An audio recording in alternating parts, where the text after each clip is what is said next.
Today we're going to take a look at 7 website animations you guys can copy from Webflow and Framer. Let's take a look right now. So the first one that we're going to take a look at here is going to be this one from Relume, which is animated mockups. So we can clone this inside of Webflow if we wanted to, but let me go ahead and open the live site so we can see what we got going on right here. Now it does take a little second to load, we saw that. But anyways, we can see that as we scroll, we get this laptop that opens up, the image pops in, and a video plays. So that is the first one, and they give us a couple of different animations that are included here. All of them play a little video just like that. And so that is the first simple but very useful animation to have inside of your project. Now the next one is going to include some custom JavaScript. But if you do know how to use JavaScript, this is some of the things that you can do.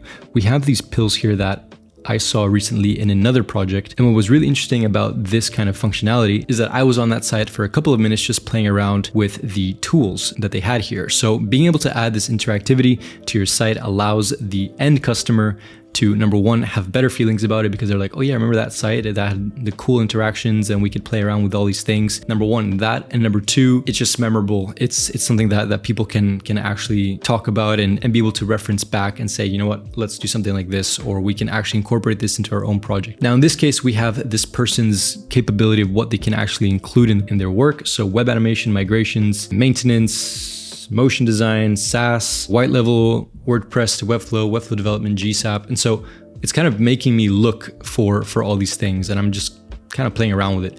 And this is much more interactive than if I just had all the different elements that I'm capable of doing in a list or in a paragraph or something like that, or even in an interactive section. This kind of makes me look for it, which is quite interesting in terms of a functionality standpoint. Like being able to actually having to look at these things and look for it rather than just having it be presented to me makes me feel like I appreciate it more. All right, now let's go into the next one. This is another Webflow clonable. So if we open the live site here, we'll see that we get a image trail text, black background, and nothing's happening yet because we need to move the mouse. And as soon as we move the mouse, we get one image, 2, 3, 4, and we'll get a certain amount of images following our mouse wherever we go. And we can imagine that if we added this to a project where it fits and it makes sense that our portfolio images are kind of being shown here, or maybe from a project, something where it makes sense. This kind of section can stand out comparing it to any other project. So having that interactability similar to the previous animation, this adds a lot to the site. If you are looking for something for your portfolio or your SaaS site or something that can elevate it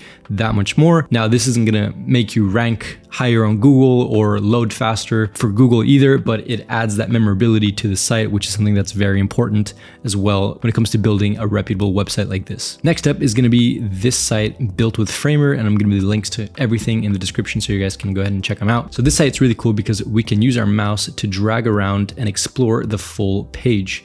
And so this is from an agency, I believe, called Ebb.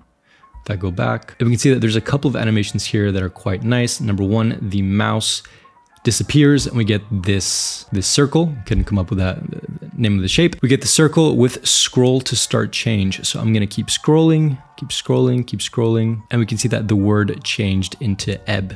We get a selection of their work, and this is just gonna be the same kind of thing as we've seen with previous portfolio videos. But once we read the services or transformations, we get these cards that slide up and allow us to see the information in a more interactive way than just having the words there. Again, it's all about grabbing people's attention, and even something like this, such a small interaction, helps us be able to see that. Now anyways, when I click on to, if I scroll back down and I click back into culture here, so I can click that, we can see that I can drag around and explore all these posters that I'm not sure if these people have done it. I would assume so, but it's a nice way to showcase your projects.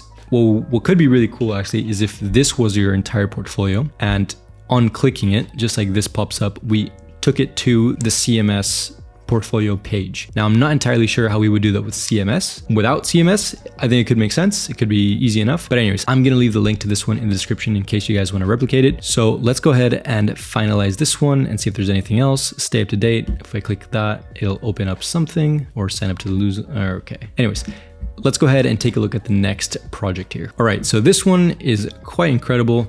Joseph Barry, the king of Webflow animation. This man did a dribbble presentation or a workshop, and I guess this is the outcome. So let me reload this site here. So the power, that's a little bit too quick. The power of animation and interaction. Okay, so Maybe I'm just a slow reader. All right, so there's a couple things happening here. So number one, we get this 2-column section, the hero header. The one on the left comes down and the one on the right comes up. So we get the fundamentals and then the challenge. When we hover over the section column, the image decreases, the text comes up, and we can see a button here. The same exact layout on this case. So let's go ahead and see an example.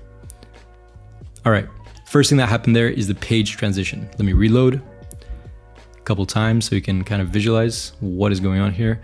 So we get this page transition and then the text that comes up in a staggered manner. I believe it's called staggered. And so when we actually see what is in this section, it's just a link to a video. Watch fundamentals part. So it's quite interesting that they put in all this effort just to build something that's a link, whereas the see example button could have been the link in the first place. But anyways, this find out more takes you to another page where we can see a bunch of other interactions. If we click on comp details, now I'm going to leave this in the description so you guys can actually check it out. But this is one of the most interactive sites that I've seen where it doesn't necessarily need to be, but it's great in the amount of effort and work that went into this, and you can really tell. Now I recommend that you check out the other work that Joseph Berry has published here on the Webflow clonables, because his work is absolutely phenomenal. A true king in our space. So this is actually another one, Webflow Conf workshop. This man just has too many projects to showcase. This video could probably just be about him. But anyways, we can see that this is just a super nice site. Click on view all, maybe on the full site. No, okay, it's just an example. Anyways, I wish it wasn't. And so with that being said, I hope you guys enjoyed those 5 Framer and Webflow clonables that you guys can use for animation today. There's a lot of different resources out there as well. It's not just these. Go on the Webflow and Framer animation resource pages and you guys will see a lot of inspiration for your projects. Thank you guys so much for watching, and I'll see you guys on the next one.